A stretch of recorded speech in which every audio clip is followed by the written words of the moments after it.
A'udzubillahi minasyaitonirrajim. Ya ayyuhalladzina amanu, hai orang yang beriman, ittaqullah, takutlah kepada Allah, wa kunu ma'as shadiqin, hendaklah kamu selalu bersama dengan orang yang benar. Tiga ini jangan sampai terpisah. Pertama iman, kedua takut, yang ketiga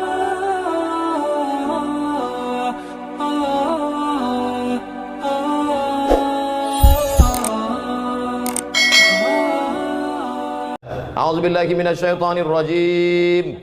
Ya ayyuhalladzina amanu, hai orang yang beriman, ittaqullah, takutlah kepada Allah, wa kunu ma'as shadiqin, hendaklah kamu selalu bersama dengan orang yang benar. Tiga ini jangan sampai terpisah. Pertama iman, kedua takut, yang ketiga selalu bersama dengan orang yang benar. Hari ini Masya Allah tabarakallah bersama dengan orang yang benar. Ada orang tua kita, Profesor Zain Bajber, yang tadi dikatakan Pak Anies umur beliau 85 tahun. Ternyata yang tua-tua jangan putus asa. Hari ini beliau baru memberikan definisi yang membahagiakan, menyenangkan hati orang tua. Orang tua adalah orang yang selalu bercerita tentang masa lalu, walaupun dia ABG, walaupun dia mengatakan saya ini milenial, tapi ceritanya masa lalu aja, sulit move on. Maka ini sebenarnya orang tua, walaupun usia tua, tapi kalau dia bicara masa depan, dia adalah anak muda. Betul? Mohon maaf Pak Anies, ini akan saya bawa kemana-mana saya ceramah nanti. Saya ijazah dulu. Saudara yang dimuliakan Allah Subhanahu wa taala, pentingnya idkhalus surur fi qulubil mu'minin, memasukkan kesenangan, kebahagiaan ke dalam hati orang yang beriman. Tadi saya sebelum ini bedah buku, dua buku di JCC Islamic Book Fair. Buku pertama tentang tokoh dari Turki bernama siapa namanya? Saya mau ngetes saja, jamaah ada ikut apa enggak tadi? Badrul Zaman Said Nursi, yang bisa hafal Kamus Al-Muhit. Kamus Al-Muhit itu 3 kali Al-Quran tebalnya, bisa dia hafal. Hebat, luar biasa. Dia kalau baca buku, dia baca sekali, dia baca 2 kali, hafal. Kita nah itu bukunya tadi, tebalnya 102 halaman. Harganya saya nggak tahu karena saya dikasih hadiah. Lalu kemudian buku yang kedua 99 tanya jawab sholat, ditulis oleh orang hebat juga, namanya Abdul Somad. Masya Allah tabarakallah, bisa berkumpul dengan orang baik-baik. Setelah itu saya dijemput oleh seorang ganteng anak muda generasi milenial, namanya Bapak Umar Hasan Nasr. Dengan satu kali sebut sudah disebut beliau, orang tua beliau dan kakek beliau. Kemana kita? Masjid Cut Nyadin. Begitu sampai di luar JCC, dijemput pakai Vespa. Kan nggak mungkin kita nolak kan? Kita jamaah ini mau jemput naik apapun kita ikut aja. Saya lihat dalam hati saya, innalillahi wa inna ilaihi. Dalam hati saya, ini pasti masjidnya peletakan batu pertama. Tapi ternyata Masya Allah tabarakallah, sampai di tengah jalan mogok. Sakitnya nggak seberapa, malunya. Ini pasti viral kan? Orang banyak streaming. Maksud saya itu tadi adik-adik yang men-shooting, kalau mau di-upload tolong yang mogok tadi diedit. Soalnya nanti Vespa yang mogok yang dibully Pak Anies juga. Pokoknya apapun yang terjadi di Jakarta ini semua salah Pak Anies. Padahal Vespanya mogok. Setelah sampai tadi saya tanya, itu Vespanya kok mogok Ustadz Somad? Itu busi untuk sepeda motor balap. Dia nggak bisa pelan. Yang naik Ustadz itu kan pelan. Astagfirullah Rabbal baraya. Tapi Masya Allah tabarakallah, luar biasa kesan. Sudah lama saya tidak naik Vespa, ini udah puluhan tahun. Ternyata kalau kita ikut anak muda itu luar biasa. Kita pun ikut muda. Saya sekarang ini rasa-rasa umur 24 aja sekarang. Masya Allah tabarakallah. Ternyata saya datang tidak diminta untuk peletakan batu pertama, tapi menyaksikan tanda tangan prasasti peresmian Masjid Cut Din yang akan ditandatangani oleh Gubernur DKI Jakarta. Saya nggak apa-apa takbir karena udah siap. Saya berdiri di samping. Tadi fotonya udah diupload. Alhamdulillah. Pak Gubernur, Pak Komjen Pol, saya di samping. Yang lain-lain sore udah nggak lihat lagi. Kenapa masjid ini begitu hebat? Padahal kalau dilihat bangunannya biasa aja. Sempit, panasnya luar biasa. Tapi kenapa orang-orang hebat ini bisa datang kemari? Apa ceritanya? Saya di mana-mana ceramah itu tidak. Saya selalu apa yang ada di mulut saya sih. Saya penceramah yang tidak pandai sindir menyindir itu. Bukan maksud saya AC ada semua, ada lengkap. Coba lihat 16 derajat Celcius. Cuman memang ini masjid sudah, kalau bahasa Melayunya, over capacity. Ini kita ini kalau menurut WHO, World Health Organization, ini sudah di luar ambang batas kewajaran. Ini kita sedang berebut-rebut oksigen ini sekarang. Ternyata masjid ini dari namanya luar biasa. Bapak Ibu, saya di rumah ada menyimpan 10 pucuk rencong. Mulai dari besi kuningan, sampai yang besi berkarat, sampai besi putih, sampai dari batu giok Aceh, yang terakhir dapat saya rencong dari emas. Setiap saya pakai itu selalu saya pegang, takut jatuh. Ada di rumah. Saya bangga punya rencong, saya pajang di lemari. Terakhir saya dapat berita, ternyata apa kata orang Aceh, rencong itu senjata perempuan. Loh, kenapa rencong senjata perempuan? Karena itu membunuh dari jarak dekat. Perempuan Aceh memegang rencong. Ketika dia lihat ada yang membahayakan kehormatannya, harga dirinya, maka dia akan tusuk dari jarak dekat, mati dalam genggaman tangannya. Siapa dia? Cut Nyadin. Jadi masjid ini bukan sembarang nama. Jangan nanti ditanya orang, kamu sholat dari mana? Masjid. Masjid apa? Cut Nyadin. Apa filosofinya? Entah. Cut Nyadin adalah manusia perempuan luar biasa. Diasingkan dalam keadaan kena sakit malaria, dibuang dari kampung halamannya. Bagi dia lebih baik putih tulang daripada putih mata melihat tanah kelahirannya diambil oleh Belanda. Alhamdulillah Belanda sudah pulang semua karena teriakan bangsa Indonesia, takbir! Lari Belanda, tinggal terong Belanda lagi. Saya pergi ceramah ke Maulabo. Di antara tokoh di Maulabo masih Aceh juga, namanya Teku Umar. Kalau Tengku itu ulama, kalau Teku itu bangsawan, bangsa yang hidup di awan. Teku Umar bangsawan. Ketika saya meminum kopi di warung di depan Masjid Islamic Center, tertulis di situ gambar Teku Umar besar. Andai aku mati, maka aku mati syahid. Andai aku hidup besok pagi, aku masih bisa minum kopi. Ternyata mereka menghadapi hidup itu simple, tidak ribet, tidak jelimet. Hidup itu biasa aja, guys. Jangan terlalu hidup ini dibuat payah. Andai aku mati malam ini, mati syahid. Andai hidup besok pagi, masih bisa minum kopi. Hidup sudah pahit, jangan minum kopi pahit. Tapi jangan ditulis di baju kaos. Ini banyak anak muda dapat ide langsung tulis, hidup sudah pahit, jangan minum kopi pahit. Dipakai sholat berjamaah. Bahaya, teman di belakang yang senyum. Makanya kalau ke masjid jangan pakai baju yang bertulis tulisan, polos aja seperti baju saya, baju Pak Anies. Kami tidak pernah bersepakat untuk satu warna. Beliau pakai baju biru, saya pakai sal biru. Memang ternyata orang kalau sehati itu memang. Saudara yang dimuliakan Allah Subhanahu wa taala, apa kelebihan masjid ini? Namanya punya kelebihan, perjuangannya. Maka setiap orang yang sholat di sini mengambil prinsip perjuangan itu. Sedang perempuan saja tidak mau menyerah kepada Belanda, apalagi laki-laki. Kamu laki-laki apa perempuan? Gitu kalau jawab. Sekarang banyak juga laki-laki ini ketika ditanya, kalau laki-laki apa perempuan? Eka sebenarnya perempuan, terjebak di tubuh laki-laki. Kalau ada yang model-model begini, serahkan ke Pak Komjen Pol, serahkan ke Pak Polisi supaya dilatih dia gerak jalan. Memang awal-awalnya dia dilatih, dia karate biar bangkit semangat jantan. Suruh dia lari, mungkin larinya, tapi kalau udah diikatkan di situ daging, suruh kejar anjing herder. Insya Allah hilang bencongnya. Saudara yang dimuliakan Allah Subhanahu wa taala. Kenapa dengan Masjid Chunya Adin? Ternyata masjid ini kecil tapi perjuangannya luar biasa. Disebutkan oleh Pak Gubernur tadi. Kanan jalan, kiri jalan, depan jalan, belakang jalan.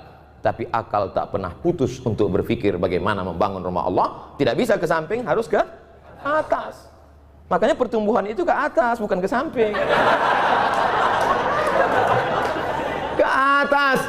Tidak pernah putus asa. Ibu-ibu tadi semua di bawah. Mohon maaf, Bapak Gubernur, Bapak Komjen Pol. Ketika saya naik tadi agak terlambat di atas. Pak Gubernur minta saya duluan. Saya bilang Pak Gubernur duluan. Pak Komjen Pol, saya ini jelaskan supaya jangan sampai nanti ditulis Pak Gubernur mendahului Ustadz. Kena lagi. Pak Gubernur tadi mau saya duluan. Saya bilang Bapak duluan. Kemudian Pak Komjen Pol, saya bilang Pak Safrudin duluan. Kenapa Ustadz belakangan? Saya masih mau menase kepada ibu-ibu. Ibu-ibu semua. Mereka di bawah menyaksikan kita dengan layar. Pak pengurus masjid, di bawah ada layar, mereka bisa lihat kita. Alhamdulillah. Ibu-ibu yang di bawah jangan berkecil hati, karena saya ini lebih bagus di layar daripada aslinya. Al-Mukarram, Ustadz, guru-guru kita tak dapat disebut satu persatu, tapi insya Allah semuanya masuk ke dalam surga Allah. Apa kehebatan masjid ini? Ternyata setiap hari Jumat ada program makan gratis. Mudah-mudahan setelah diumumkan ini Jumat nanti semakin banyak. Semakin banyak yang nyumbang. Bukan semakin banyak yang datang bawa perut kosong. Saya dulu pernah 2 semester di UKM, University Kebangsaan Malaysia Selangor, tidak selesai. Karena saya dapat beasiswa ke Maroko. Lalu saya tinggalkan 2 semester di UKM. Kemarin saya pergi ke UKM. Ustaz Somad berapa lama di UKM? Saya bilang 2 semester. Ustaz kami angkat jadi alumni. Loh, saya nggak tamat, saya bilang. Peraturan baru 4 hari saja belajar sudah yang alumni. Jadi saya sekarang dianggap sebagai alumni UKM Selangor, University Kebangsaan Malaysia. Banyak yang membahagiakan saya. Apa yang mau saya ceritakan tadi? Di masjid UKM itu setiap hari Jumat, dulu waktu kami kuliah, saya paling cepat datang ke masjid. Kenapa? Karena kalau kita datang zuhur jam 12.30 baru azan. Jam 12 itu ada semangka, ada pisang. Jadi ternyata memotivasi mahasiswa yang memang sulit uang belanja waktu itu. Awal-awalnya itu pemanis, tapi kata pepatah orang Melayu, Allah bisa karena biasa. Pancingan anak-anak muda. Mungkin awalnya dia niatnya tidak untuk sholat Jumat. Kau datang kemari kenapa? Lapar mau makan siang. Itulah makna dakwah. Coba lihat bahasa Arab. Da'a ya'du'u da'watan. Dakwah artinya ad-da'watu ila ta'am, ngajak makan. Asal muasal kata dakwah itu ngajak makan. Makanya dulu para habaib di Jakarta ini, Al-Haddad, As-Sagab, bin Syihab, Barakbah, mereka itu kenapa majelis maulidnya ramai? Karena ada makan. Motong kambing sampai 10-20 ekor. Itu awalnya dulu.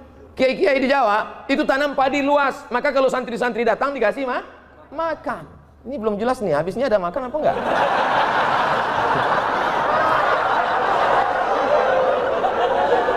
Makanya dakwah itu lembut. Gimana kalau ngundang orang makan? Lembut kan? Bapak, nanti silakan datang ke rumah ya, insya Allah ada makan. Dan setelah sampai ada makanan terhidang, nyuruhnya juga lembut. Silakan makan. Lembut kan? Kira-kira ada nggak orang nyuruh makan? Mana ada? Itulah asal muasal dakwah. Jadi dakwah dalam Islam itu, apa kata Nabi? Maukah kamu aku tunjukkan suatu amal, kalau kamu lakukan kamu akan berkasih sayang. Apa dia? Afsyus salam, tebarkan salam. Tebarkan salam dengan baik. Saya tadi di masjid ini sedang diajarkan betapa hebatnya Allah Subhanahu wa taala. Ada gubernur, ada DPRD, ada Bapak Komjen Pol, ada polisi, ada tokoh masyarakat. Mereka semua hebat-hebat, tapi tidak satu pun berhasil menggeser waktu sholat walaupun kurang 9 menit lagi. Apa kata pengurus? Menjelang azan maghrib, mari kita bersolawat. Salatullah, tengok belum juga. Salamullah, belum juga. Betapa agama tidak bisa diamandemen. Apa maksud Ustadz sebenarnya? Ya salam, nggak bisa diganti.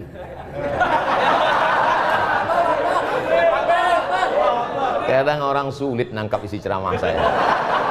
Memang gitu kalau orang cerdas ngomong, payah.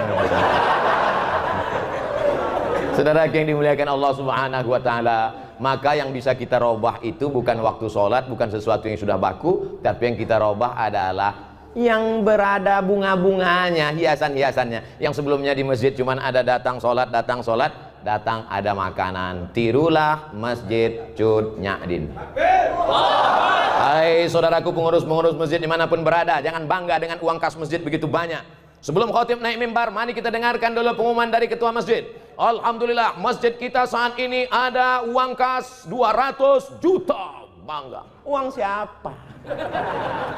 Bukan itu kebanggaan masjid. Perhatikan karpetnya, perhatikan tangganya, perhatikan suara. Saya semangat ceramah ini, kenapa? Suara mikrofon menggelegar.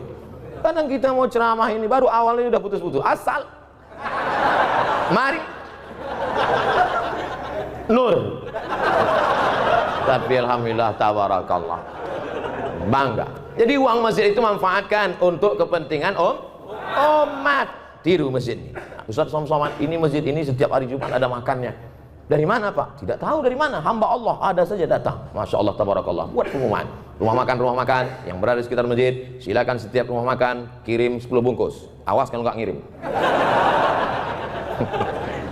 Ngajak bukan ngejek, merangkul bukan memukul. Wahai yang punya rumah makan, kalau kamu mau laris, mau dagangannya berkah, kirimkan. Kalau enggak, lihatlah nanti. Ada program yang luar biasa. Kadang saya melihat masjid yang megah, yang cantik, yang indah itu kadang hati-hati juga. Di beberapa masjid saya pernah ceramah, masuk saya, karpetnya bagus sekali. Begitu saya injak, kaki saya tenggelam.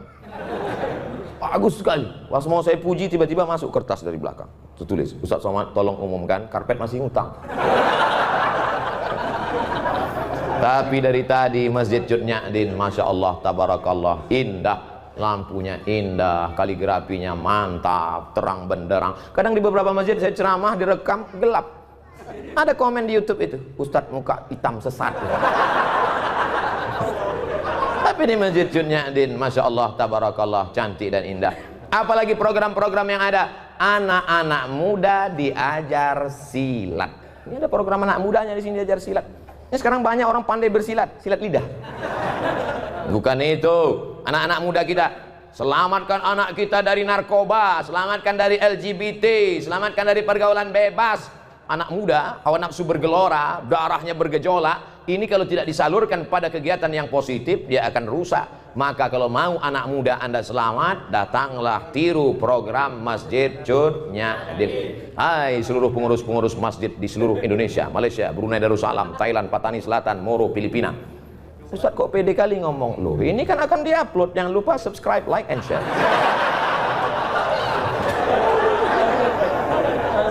Mereka yang bingung gimana masjidnya. Mohon maaf, kita kadang berkecil hati di sebagian masjid itu. Maaf, beribu maaf. Ini tidak terjadi di Jakarta. Adapun di Jakarta, Pak Wakil Ketua DMI tadi sudah ngasih tahu, masjid di Jakarta, sholat subuhnya sudah seperti sholat Jumat. Kalau sudah sholat subuh seperti sholat Jumat, tak lama lagi Palestina akan merdeka.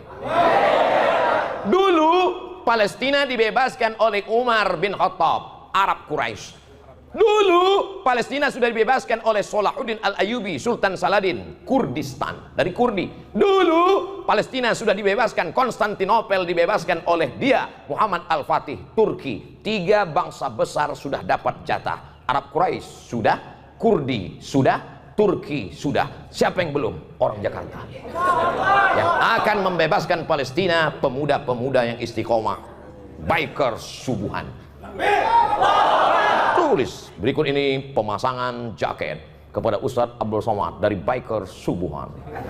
Pakai begitu habis pakai foto-foto, selesai itu saya pun naik lah jam 5 subuh ke masjid. Habis itu masuk angin. Selesai dari masjid langsung ketuanya datang. Mohon maaf Pak Ustadz, ya itu tolong jaketnya dibuka lagi. Pokoknya untuk foto aja. Enggak apa-apa, tapi kita tetap bangga. Kenapa? Yang ke masjid adalah anak-anakmu muda. Itu di Jakarta, di tempat lain menyedihkan. Yang ke masjid ini yang udah ya diintai-intai malaikat maut. Ingat mati. Masjid kita Masya Allah tabarakallah tuh anak-anak muda berdiri. Anak muda. Gimana anak muda ini bisa berdiri, nggak dapat tempat? Masjid aja nggak bisa masuk, apalagi di sorga. Ustadz Somad jangan sombong ya. Justru orang yang sombong itu yang tidak akan masuk surga, betul? Loh, banyak yang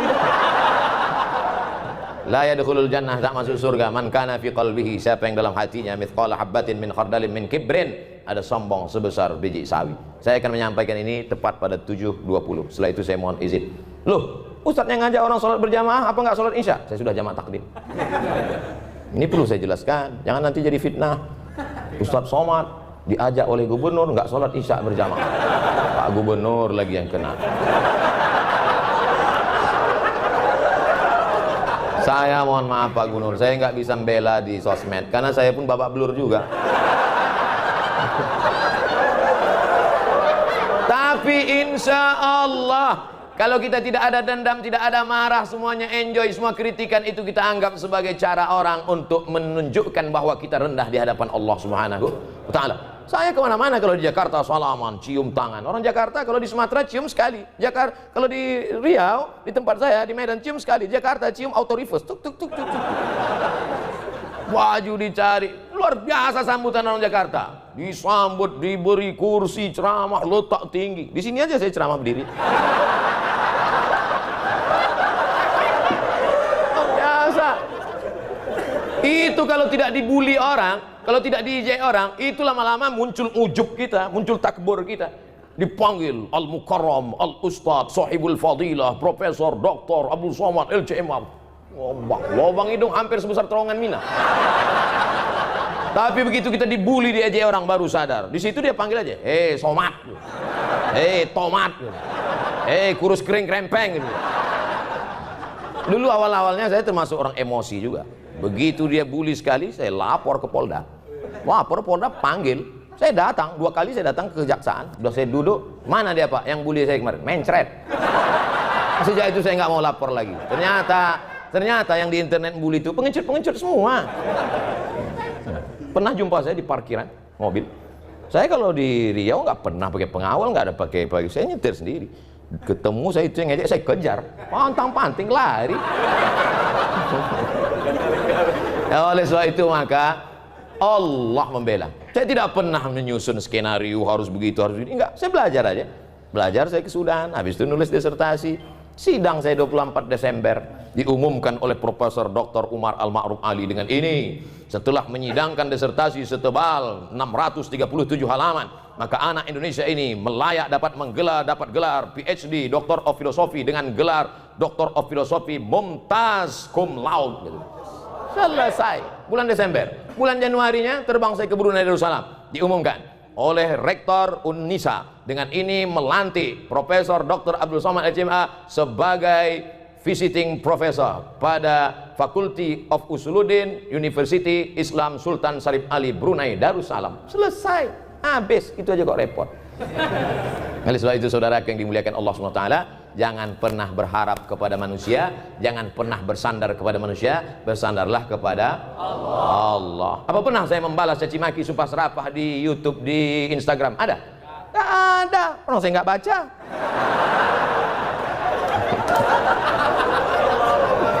Saudara yang dimuliakan Allah SWT, apa gunanya ucapan kita iyyaka na'budu wa iyyaka nasta'in? Mungkin begitu cara Allah ingin menghapuskan dosa kita. Mungkin begitu cara Allah ingin mengangkat derajat kita. Bayangkan, kita tidak pernah memikirkan dia sekalipun, tapi dia memikirkan kita 24 jam. Siang malam dia berpikir gimana cara membuli, gimana cara membuli. Sementara kita nggak pernah mikirkan dia, walau sedetik pun. Kasihan deh lu. Loh, kok jadi curhat jadinya?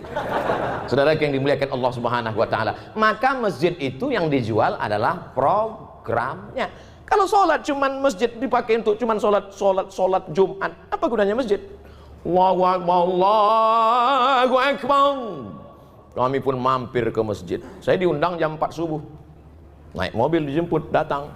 Pas dengar suara azan, kami pun mampir. Ini udah dengar suara azan, kami pun mampir. Rupanya azan handphone.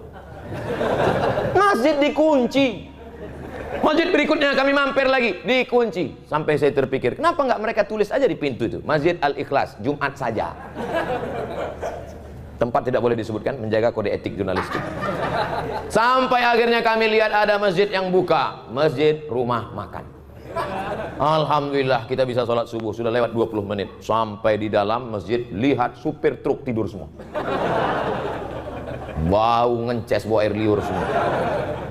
Saya panggil tim ngomong sama resepsionis rumah makan itu. kasir ngomong. Apa ngomong sama dia Pak Ustadz? Kasih tahu, ganti karpet itu. Jangan biarkan orang tidur di masjid. Bau masjid, kotor. Kenapa nggak Ustadz yang ngomong? Badan dia tegap. Kita cari tim yang tegap. Satu tim ngomong, Pak, itu masjid rumah Allah. Kenapa dibiarkan karpetnya kotor? Kenapa dibiarkan orang-orang tidur di sana? Itu bukan tempat buang najis kotoran. Itu adalah rumah Allah. Baik Pak, iya kami akan ganti. Kebetulan tim kita ini tegap, besar, kumisnya melintang. Kalau kau punya jabatan, kau punya kekuasaan, kau punya otot yang tegap, pakailah untuk menolong rumah Allah Subhanahu wa Ta'ala. Ustaz Abdul Somad suaranya aja besar. Banyak orang mengatakan, apa itu Ustaz Somad itu Ustaz keras? Suaranya. Hatinya lembut. Selembut sutra. Kalau tak percaya, belahlah dadaku. Saudara yang dimuliakan Allah Subhanahu wa Ta'ala, maka apapun yang kita punya, penyerahan plakat penghargaan kepada yang sudah memberikan hartanya untuk Masjid Cut Nyak. Kira-kira plakat itu dibawa mati nggak? Tidak. Lalu maksud Ustaz plakat itu untuk Ustaz aja? Enggak. Plakat itu letakkan di rumah, anak cucumu akan melihat, dia akan bertanya, papa, mama, itu apa? Plakat. Plakat itu apa? Diberikan oleh Masjid Cut Nyak. Papa dulu ada minta enggak? Enggak. Untuk apa? Supaya mendidik mereka. Seringkali kita berkata bersedekahlah. Papa udah sedekah? Belum. Tapi ini langsung bersedekah dengan pemberian. Bapak mungkin tidak penceramah, Bapak mungkin tidak populer, Bapak mungkin tidak punya follower seperti yang dikatakan pembawa acara tadi 1 juta. Itu yang ada perlu saya luruskan itu. Dulu setahun yang lalu 9 juta follower. Hilang. Sekarang yang baru ini 2,6. Yang baru ini 2,6. Ini nampaknya habis ketemu Pak Anies hilang juga ini. Lagi yang dimuliakan Allah SWT. Makanya harus follow. Udah follow atau belum? Artinya apa? Bahwa pendidikan itu bukan hanya ucapan kata-kata yang diuntai begitu indah, tapi langsung action. Jangan sampai NATO, no action, talking only. Nah, sebab itu ada actionnya. Alhamdulillah, masjid cantik, kaligrafinya, masya Allah, tabarakallah. Setiap orang masuk kemari pasti semuanya berdecak kagum melihat lampunya, macam melihat kucing. Wabtaghi fima atakallahu daral akhirah. Carilah persiapanmu untuk akhirat. Salat tahajud semalam suntuk, silakan. Mau berinfak, berzakat, bersedekah, habis harta, silakan. Wala tansa nasibaka minad dunya. Jangan lupa hidupmu di dunia. Saya tidak mau setelah peresmian masjid ini semuanya di masjid. Bapak nggak cari nafkah akhirat. Istrinya ngutang di warung. Wabtaghi fima atakallahu darul akhirah. Cari persiapan untuk negeri akhirat. Silakan tahajud sepanjang malam. Wala tansa nasibaka minad dunya. Ini untuk membantu bapak-bapak. Mana tahu nanti anaknya nanya, Papa, ini apa bacaannya? Kemarin udah dibacakan sama. Ntar kita cari videonya ya.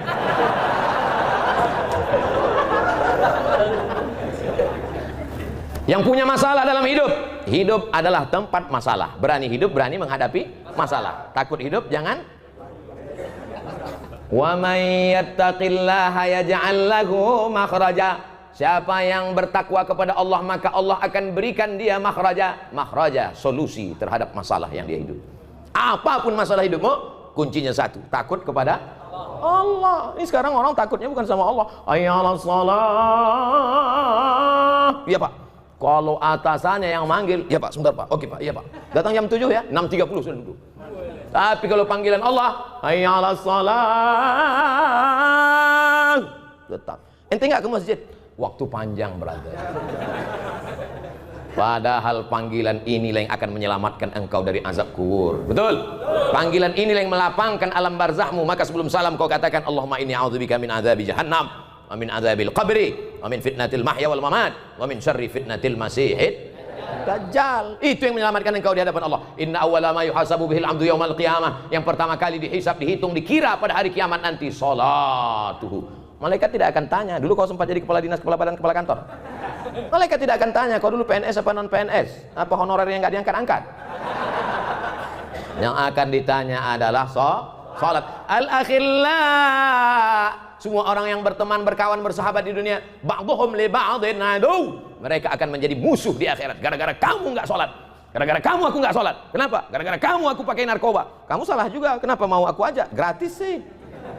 Tapi orang bertakwa illal muttaqun. orang bertakwa akan saling memuji, puji, memuji. Gara-gara bapak saya tahu masjid itu cantik dan indah. Gara-gara Pak Umar saya datang ke masjid Cut Nyak Din. Kalau tidak maka mungkin sampai mati saya tak akan mampir ke masjid ini.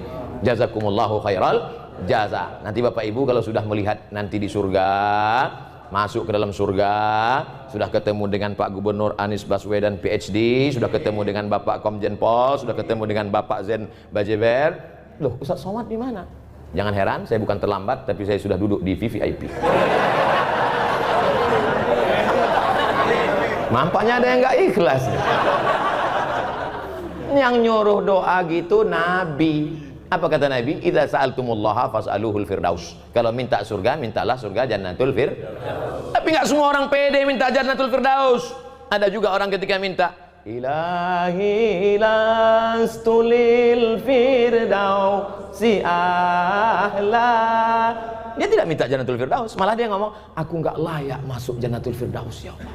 Ilahi, ya Allah, lastu, aku tak layak lil firdaus, bagi surga Jannatul Firdaus ahla, aku tak layak masuk surga. Jadi kau nggak mau masuk surga, kalau gitu masuk neraka ya. Wala aqwa ala naril jahimi. Kalau gitu kau masuk neraka, aku pun nggak kuat masuk neraka. Jadi gimana? Mau masuk surga katanya nggak layak, mau masuk neraka katanya nggak kuat. Jadi gimana malaikat? Udahlah masukkan aja di kaki-kaki limanya nggak apa. Nah, itulah yang dari sekarang udah kelihatan yang di emperan-emperan masjid. Insya Allah masuk juga. Jangan sangka diri kau hina, tapi husnuzonlah kepada Allah. Apa kata Allah dalam hadis qudsi? Ana inda husni zanni abdi bi. Aku menurut prasangka hambaku kepada aku. Maka bersangka baik kepada Allah. Tapi sangka baik ini setelah ibadah. Ini banyak juga orang sangka baik enggak ibadah. Bangun jam 9, dibangunin sama istrinya. Mas, enggak sholat subuh tadi. Sangka baik pada Allah. Di mana dulu kenalnya? Di masjid. Yang ngomong gitu siapa? Pak Komjen Pol. Dalam perjalanan kami rasanya ketemu Ustadz Somad tidak pernah di luar masjid. Sebetulnya beliau hanya ingat yang masjid saja. Saya ingat juga yang enggak di masjid. Di mana itu? Republika. Ketika penobatan Abdul Somad sebagai tokoh pembaruan. Saya sebenarnya mau mengingatkan sama yang lupa-lupa aja.